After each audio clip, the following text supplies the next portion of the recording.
What's up, marketing maniacs, and welcome back to another episode of From Startup to Wunderbrand, your ultimate BFF in the wide world of digital marketing. Join me, your host, Nicholas Kuhne, spilling the beans on the juiciest trends and hottest tips to up your marketing game. Well, hello everybody, and welcome back to another exciting, sunny episode here in Oslo of From Startup to Wunderbrand with Nicholas Kuhne. And today we've got the co-founder of Equibrand Brand Consultants, Kristin Kurth, and I'm super excited to speak to another brand person. So how are you doing, Kristin? Well, thank you. The sun is shining here in Northern California, and it looks about the same where you are. Yeah, well, I mean, this is spring and the sun goes down now at about 9 o'clock, and who knows what time it comes up in the morning. So we're really enjoying a little bit of sun. As we say, you know, sun's out, buns out. And that is very true here in Norway during spring, because we've been hibernating for the last couple of months. So, okay. Just a bit of background. So you've spent, I won't say how many years in consulting, but quite a few years in consulting with Fortune 100 brands and startups across just about every industry. You started in advertising, and I see you were at Ogilvy in Chicago as a global management supervisor. So I'm a big fan of Ogilvy and his learning, so I'm sure you picked up a lot there. And why we're here today is we're going to be talking about a book that you've recently co-authored, which is called Upstream Marketing: Unlock Growth Using the Combined Principles of Insight, Identity, and Innovation, which is also an Amazon bestseller in not just one, but multiple categories. So that's super exciting. So we're going to chat a little bit about this concept of upstream marketing. So maybe just talk to us about how did you come up with the concept of upstream marketing, and how is this different to sort of traditional branding or marketing that folks are putting out there? That upstream marketing, since our business is pretty much focused on strategy, marketing strategy. And before I get to that, I think one of the best definitions of marketing that I've seen to, find as I teach marketing at a local university, and as I've read so many different explanations of what marketing is in its simplest form, marketing is about meeting customer needs profitably. And so the work that we do, and the reason that we've categorized sort of our practice as being driven by insight, identity, and innovation, is that the work is focused on really deeply understanding customers. So many of our clients come to us, and they, even today, will say, we have trouble in these large organizations being very customer focused. How do we do that? And so we use examples of brands that we've studied over the years and that we've profiled in this book: Apple, Amazon, Google, Starbucks, Southwest Air, companies that we believe are some of the strongest, best sustainable brands, those that will, even in our digital age, be here, not just for the past 50 years, but also going forward. They're brands that will be with us for a very long time. What do they do that is different from some brands and that have been born even in the last 10 to 20 years, is that they built their brands upstream, meaning that they were very purposely built around a vision, where they are today, where they see themselves into the future, and are using strategic marketing to bridge the gap. And what I mean by what is strategic marketing, I'm talking about how do we position the brand? What do we want to stand for in the minds of our customers today and into the future? What are the tools that we can use in brand development? How do we position? How do we segment large consumer bases? How do we find the right targets, those that are going to be most profitable for growth? How do we continue to innovate so that we're continuing to meet the needs of the customers today and those prospects that we might win tomorrow? So the whole book is really based on our practice, which is all about marketing strategy. We call that upstream marketing, and we use the fishing analogy. It's everything that happens before, when you're fishing. You have to pick the pond. You have to figure out what lures you're going to use. You have to know, how and when is the right time to go and where you're going to sit. And downstream is really everything that happens once the hook is in the water.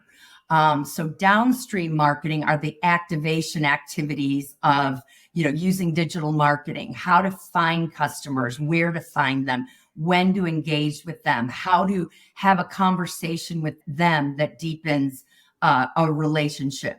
The other definitional start I'll leave you with, and this is something from my days at Ogilvy, is the best definition of a brand that I've heard is that a brand is a relationship that a customer or consumer has with a company's products, services, the business itself. And so if you think about a brand as a relationship, you start to think about it, as an individual.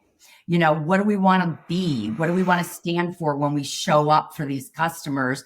And then downstream, where do we want to, have those conversations? Where do we want to engage with them? And there are many, many channels now. That's the biggest difference. I think downstream marketing has changed much more than upstream. From our experience, upstream is stuff that's been done for years, really understanding the customer's needs and building a portfolio sometimes of offerings that can meet those unique needs and finding the segments, where to play, how to win, and how might we create an offering that will continue to meet the needs of our customers or the needs of new customers, into the future. Some really nice definitions there. And because I teach as well, I like having tidbits to throw out to the class as well to just sort of stick in their brains. But when I look at the types of brands that you've picked here, so you've chosen Amazon, Apple, Disney, Google, Nike, etc. These folks, these are now quite established brands. And obviously, when they started out, they probably didn't have any idea or a very poor idea of exactly where they're going. So I suppose the book is going to be useful for folks who are in the growth phase of their marketing versus startups, because the requirements for a startup are completely different than for large organizations like this. And the other thing potentially is that these brands all had very strong personalities in terms of the founders. And I'm sure in your business, in terms of Equibrand, the importance of founders understanding or having that clarity in terms of insight on the customer, creating a strong identity and, innovation is what separated them from the other folks in the market. How do you take this process and help companies who are perhaps starting out? Yeah, that's a great question. And something that I have actually spent a lot of time in more recently is taking these principles of strategic marketing and applying them to brands that are being started from scratch. And that's where the fun is, because the process is very similar. Whether you've been I've worked on 100-year-old brands that are in huge transformations, today, trying to update their image. But there's some very basic principles about any company that I think are relevant, whether you're a startup or a 100-year-old brand. And one of those things comes in the form of, brand purpose. Why do we exist is a question that every founder should ask themselves. And I think that within that is more of the insight about the company itself, the service or products that it's offering. And within purpose, there's some things that I like to do with founders, especially, is to ask that question, why do you exist? And then they'll say, well, we exist, let's just say in the wear category, we exist to make the best possible shoe we can build for performance athletes. Okay. So, that's great. Then I'll ask, why is that important? Well, it's important if you're a performance athlete that you take care of your whole body, that you've got, stability for your performance, for your knees, whatever it might be. And then you say, well, why is that important? And you start to hear in that conversation with the founder, the real nuggets of insight that say, we don't just exist to make a shoe. Like Starbucks didn't just exist to make the best cup of coffee. They might have when they were first started, they were in the coffee business, But today they're in a vastly different business. They're in the business of making connections. They're in the business of, they actually evolved into a third place. You can have your coffee at home, you can have your coffee at work, but this is the third place where people are congregating to have conversations over coffee, to work over coffee, to study, to do whatever it might be in a Starbucks environment. And they've looked at themselves beyond just the product or service. And that's really important for startups to think about, not just what they are today and what that product might be, so to speak, but also what other benefits do they offer that layer on top of the actual product itself. So you're not just in the shoe business if you're Nike, you're in the athletic performance business to a greater extent. And beyond that, you're in the business of self-actualization, really at the highest level of that benefit hierarchy based on Maslow's hierarchy of needs. I thought you start with these attributes. A shoe has a rubber sole, it has different supports, et cetera. And those ladder up to rational benefits that ladder up to higher order benefits. And at the highest order, self-actualization is probably the highest thing. In the automotive industry, we've done a lot of work with large automotive manufacturers, Honda, Acura, Hyundai. We helped Genesis. How do you create an experience that offers the consumer much more than the car that they're driving? It's a statement of who they are. It's for some people. For some people, it's a way to get from point A to point B.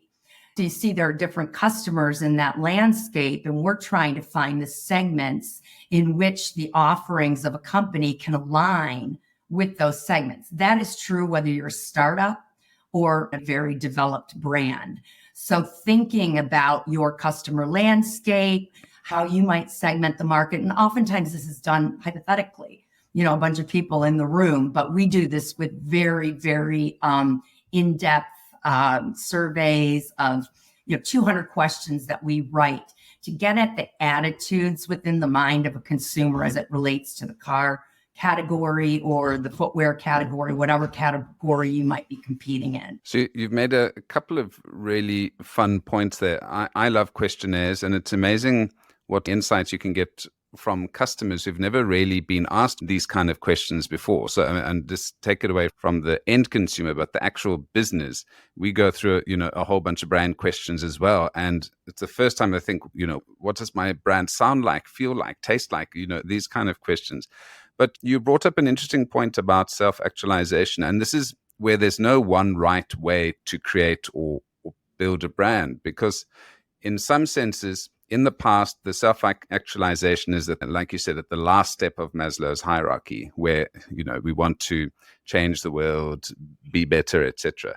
But you've actually got to make money and sell products and figure out who your target market is. But I think that's almost flipping on its head now with new brands, where they're starting with self-actualization first, and then going into, okay, how are we going to make money? How are we going to really get our target markets sorted out in that? The market will come to us. So have you seen any change like that? Is that an experience that you've had? Or is it more the traditional, people have a widget to sell and they need to sell it to as many people as possible? So I was talking, self-actualization in the past was the final step of when a brand had made enough money, been around long enough, it could do some self-actualization. Nowadays, I think there's almost a switch in terms of brands or businesses are starting out wanting to get to that self-actualization phase first before actually thinking about all of the other elements that are important in the marketing and so the marketing strategy and the brand strategy side. Have you felt that or found that in your business, or is this just something I'm making up? Not at all. The thing that I think I hear the most, and it scares me the most, and it also makes me wonder whether or not that's a great, client for us, to be honest, is when they say we want to be a lifestyle brand and they have one product and it might be, some sort of, let's say cream or facial, cosmetic or whatever it might be. And, they aspire to be at a place where some of these very advanced brands are. My next question to them would be, well, how much do you have? How much budget do you have? Well, we don't have any money, but that's what we want to be. And, the reality is these brands have invested billions in becoming, lifestyle brands.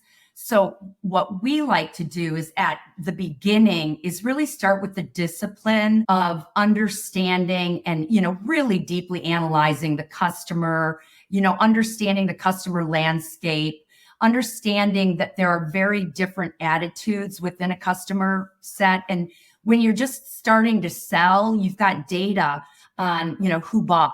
And you might say, well, these are the segments we're seeing who are buying. But you're defining those segments oftentimes, demographically, geographically, which just isn't enough. The richest segmentation work that can be done is when you look at the minds, the thinking, the attitudes of various customers, because, I might be somebody who is a weekend warrior and runs occasionally or walks or whatever it is.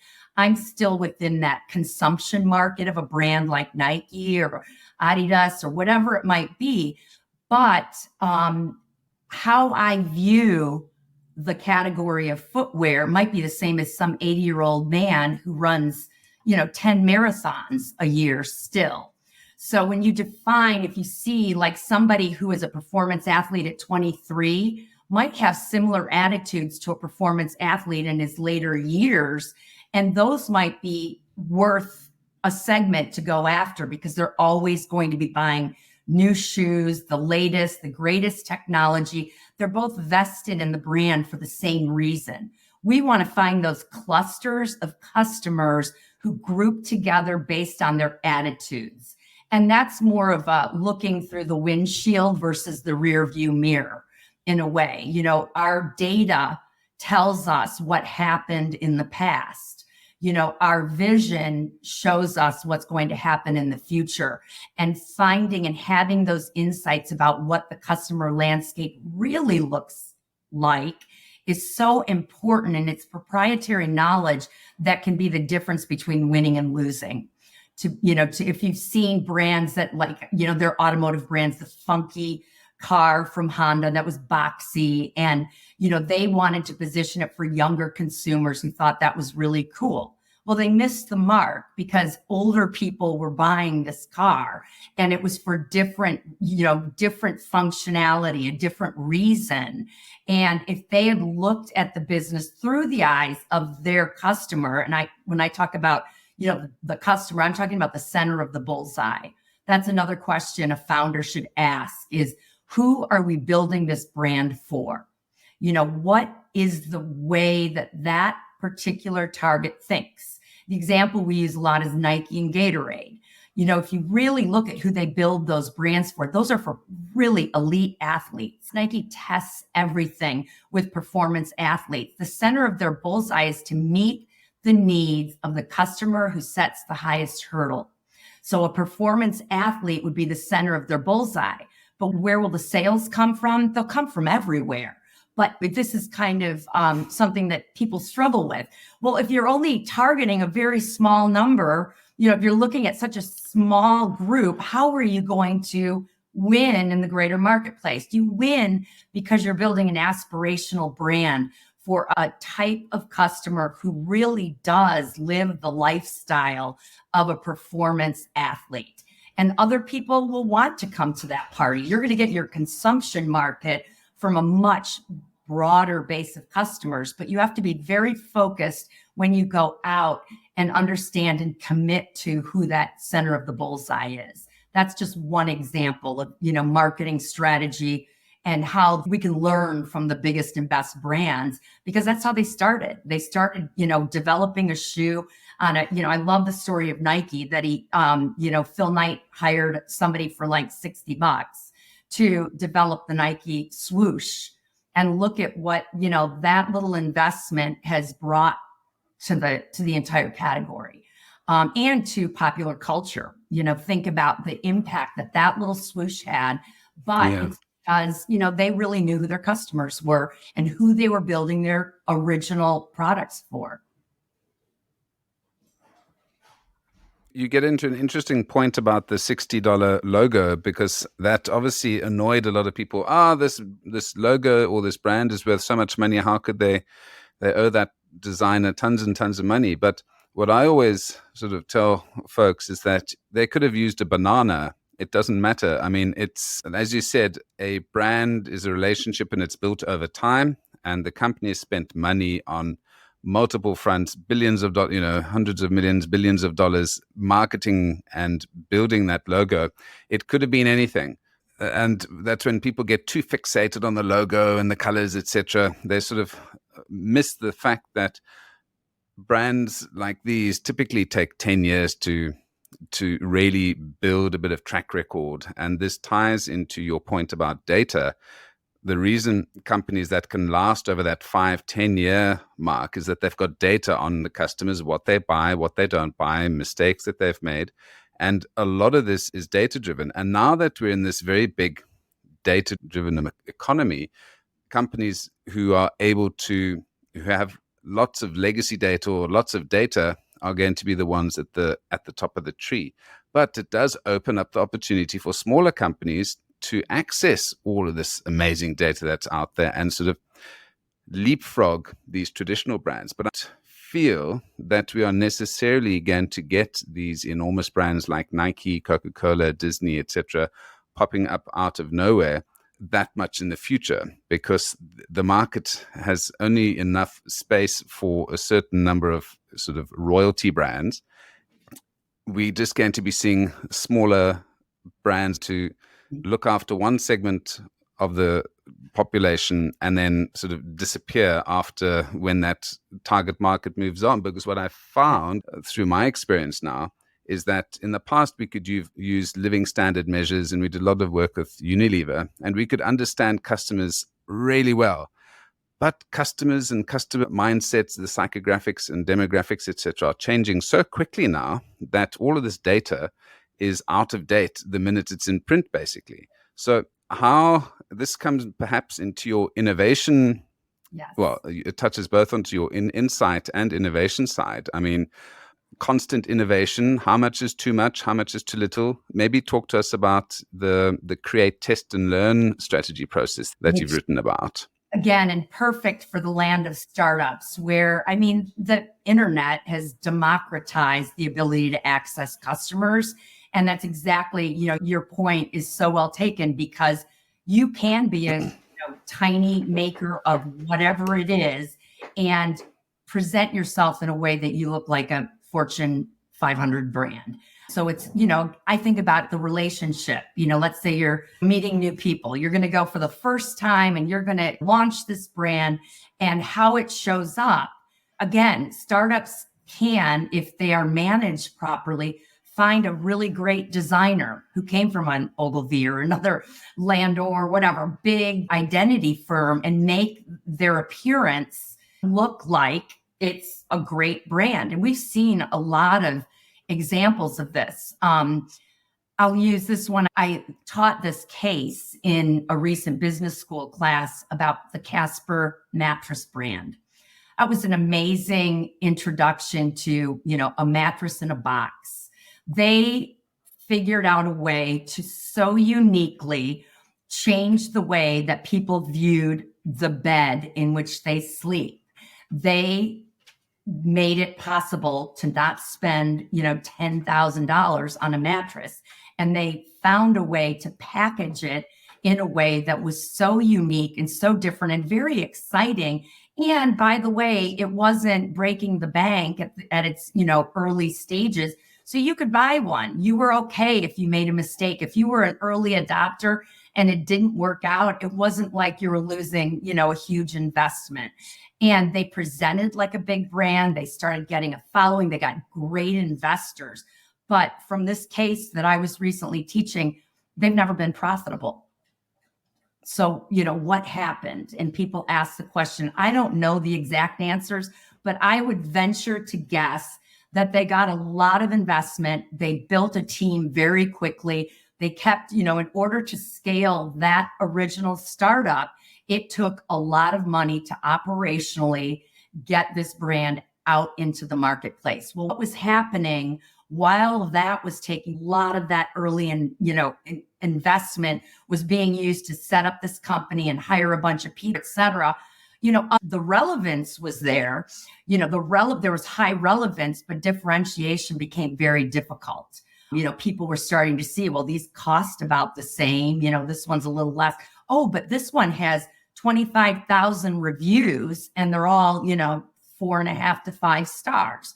Okay. Another way that the consumer has taken charge of how brands are viewed. Another major data point, that is being used now to say, well, gosh, as a consumer, I have access to all this information. Do I have to buy a Casper now? I mean, they're spending a lot of money building the Casper brand, but this seems to be just as good. It's a lot less expensive.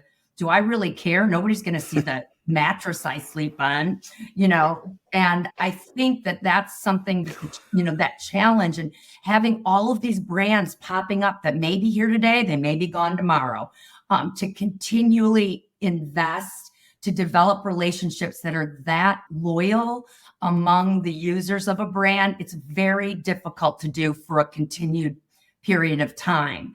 And I know Casper then went into some brick and mortar stores. They're doing a lot of things to try to stay ahead of all of these copycats in a way. But are they going to be successful? Are they going to be wildly profitable? Are they going to be what they were originally thought of when investors started coming in? I don't know. I think there's a lot of competition now, and that's where you have to continue.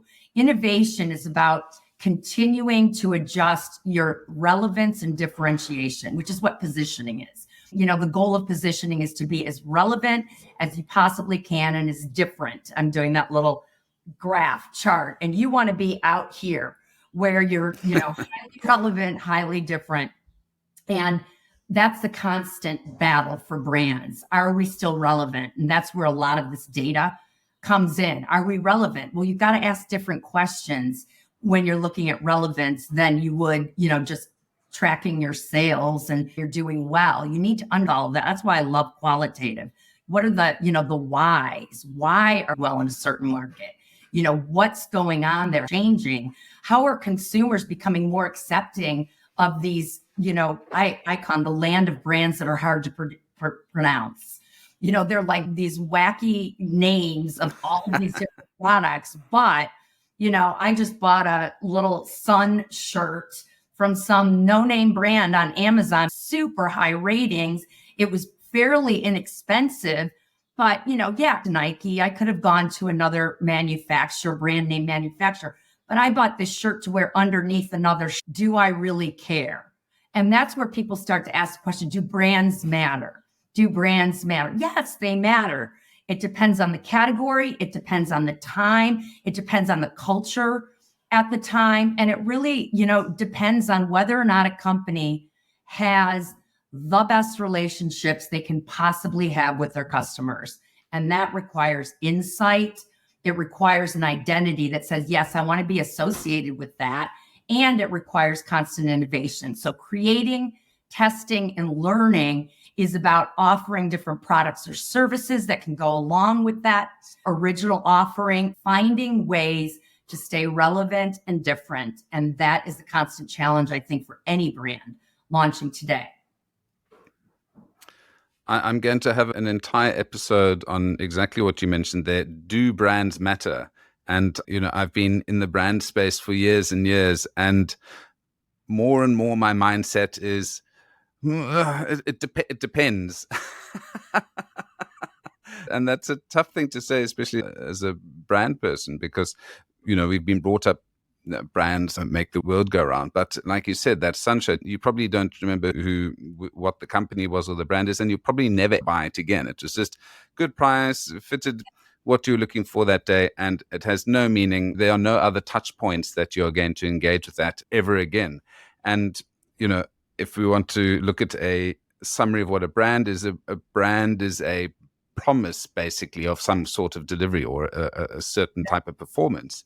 And when you go into banks and cars and things like that, I think brands become important, and it's another way of just differentiating yourself in a cluttered market. So, if you go into I must say, when I grew up in South Africa, our stores had very few different types of products. We had Coca-Cola, we had Fanta, we had Sprite, we had perhaps one or two homemade local products, and that was it. Those are your choices. The same in breakfast cereals, there's just Kellogg's, and then later on there was another one. But we didn't have terribly much choice.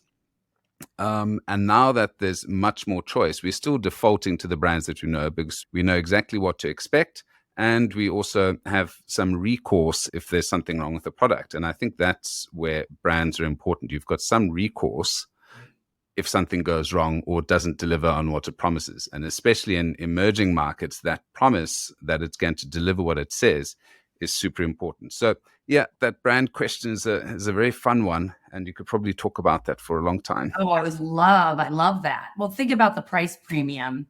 For companies, they're very important because companies have, really one purpose, and that is to solve a problem for a consumer, delivering a product or service that meets the needs of a customer profitably. So meeting those needs, customers are the core of everything that a company does. And building those relationships, gives you the ability to charge more. It gives you the forgiveness. I mean, if a company I've been associated with for years and years makes a mistake, I'm more forgiving because I have a relationship with that business or brand. But in an event where I remember I was booking flights years ago on Travelocity, I don't even know, I think they're still in business, but I had a terrible experience with Travelocity and a customer service call around 9/11 when I was canceling a flight. And the person on the other end of the phone said something very shocking to me, and because I'm so involved with brands and I care a lot about how customers are treated, I went to the CEO of the company and repeated it. I said, please go back and listen to the phone calls from this period of time and listen to the answer that I was given by one of your customer service people. And next morning I woke up and there was a letter from about 5 people from the company, talking about how they were appalled by how this person had handled the situation of canceling a flight, days after 9/11. And it was, one of those things that I never thought. I was like, I'm not going to use that. I don't need Travelocity because there's Orbitz, there's Kayak, there's this, there's that. There are all these other, competitors out there who do the same thing. I wanted to like that brand and it was newer. I was willing to try, but then, they made a mistake and I was like, I'm done. But if a brand that I'm very engaged with, I ran the Wilson sporting goods business at Ogilvy, globally. And I did even before that because I grew up playing sports. Golf, tennis, team sports, all of those. There was something really wonderful about that brand. I think it's lost its edge. I know why. They haven't invested and nurtured that brand to the degree that they could have. And it wasn't performing especially as well in certain categories in which they competed. But there wasn't a level of nurturing and investment that was required to continue those deep relationships. But if Wilson makes a mistake, oh gosh, I'm not going to not, use another Wilson product. I'll still buy a Wilson racket. I'll buy, whatever it might be. I buy golf balls, whatever, but I'm not going to cast them aside because of the brand. And that's where I think you stated it earlier was the idea that there is, it takes the risk out of a decision for a consumer. So lots of good things. Absolutely. And I love that point. I mean, that point about the business has an opportunity to rectify any problems. And when you see how smart companies use sites, Google Business, or any of these sites that have recommendations where there's negative or positive, that they respond and they deal with it immediately. Like you said, you are very willing to give them a second chance if they give you some attention. So, yeah, I mean, there's so many facets to building a great brand. And I'm sure this book of yours, in terms of upstream marketing, obviously being focusing a little bit on brand here, but on the marketing strategy side, all of these tie into it, and it can tie into the value proposition of the business as well. How do you deal with customers? How do you deal with suppliers? And these are things as your business matures, you really need to start thinking about. And I'm sure this book in terms of your 7-step approach and the various marketing applications would be a fascinating tool for folks who want to improve their current business, or if they're going to start up a business, just start reading these concepts, because as your business, you might find, ooh, I didn't know that. But if you've read this book, you'll know, these are things that I need to consider as the business progresses. So, Kristin, thank you so much for your time. Some awesome discussions here. Where can folks get this book, and how can folks get in touch with you if they would like to supercharge their upstream marketing? So upstreammarketing.com it's its own site, but this is the book, and you can buy it on Amazon. And it also comes in an audio book. So if you want to just listen to it, you can listen to it. It's in paperback and hardcover on Amazon. And there are a lot of tools in there that I think are important for younger companies, or I've been starting to focus on small to mid-sized businesses, because I think that's where we can have a great impact. And that's really why we wrote the book, was that we've had all this experience with these huge brands that are really struggling with some of the same things that, small startups will struggle with at some point, if not at the beginning. Start laying the foundation with an upstream marketing strategy, which is really, the steps are right here in the book. Then what we like to say is, in creating, testing, and learning, I think what a lot of brands try to do is, let's try, let's go after SEO. Let's try to get on the first page.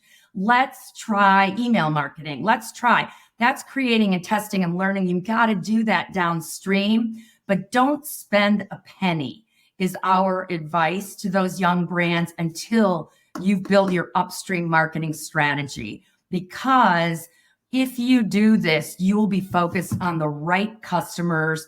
A value proposition is, how do your benefits align directly with the needs of customers, the customers that you are trying to bring into your brand? And those are the ones that you're trying to grow your business with.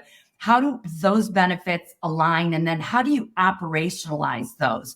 And that gets into some of the downstream tactics that you can use and test, always testing to see. First of all, I think one of the first outgrowths of this upstream marketing is building a messaging framework.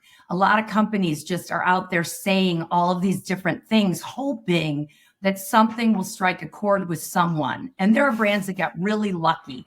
I love the brand Stanley, the Stanley Cup, and their story is fascinating, that they, grew 10x by virtue of one of the things that happened was a viral video of a Stanley Cup in a car that had caught fire. And the car was completely demolished, and the Stanley Cup was still in the cup holder, as sturdy as can be, with cold beverage inside. Something viral. That was a piece of luck. What if you as a brand knew that durability was one of the needs of the customer, and you made sure that your product exceeded all durability for any comparable brands in the category, that you had a claim there? Put those two things together at the beginning, and then you're creating content that actually brings to life a story about that brand that is meaningful, a story that ties to your value proposition, a story that can engage consumers at many different levels at many different times. That, to me, is strategic marketing, where you're actually intentionally creating content that tells your story in a meaningful way, so that you're deepening those customer relationships. And that's one of the things I think that every brand should have. We talk about value propositions using different definitions, but the way that we think about it is just aligning the benefits that you uniquely offer the world with those specific needs that your customers have, and then operationalizing all of that, whether it's in back end operations, whether it's in fulfillment, whatever aspect of the business needs to be focused on that alignment. You do that, and you do it with intention, rather than just throwing a bunch of things, out there and hoping that something is embraced. that's just complete and utter madness. And that's sometimes the inefficiency of a startup, is doing a lot of different things, not really knowing what you're trying to do. You're just out there, you're trying to find people, as opposed to planning up front. It doesn't take a long time. We do some of these projects in, 2 to 3 months, really, with big brands, to do the necessary research to give you deep customer understanding and insight, developing the identity, which is the value proposition, the target, the positioning, all of that brand architecture. That's a whole other podcast, because a lot of companies have these proliferated product names, and they need to be scaled back to make sense to a customer that you are really trying to hone in on. So there's a lot in this that can be done to make companies more efficient and help startups know that you don't have to hire the most expensive, big, experienced agency out there,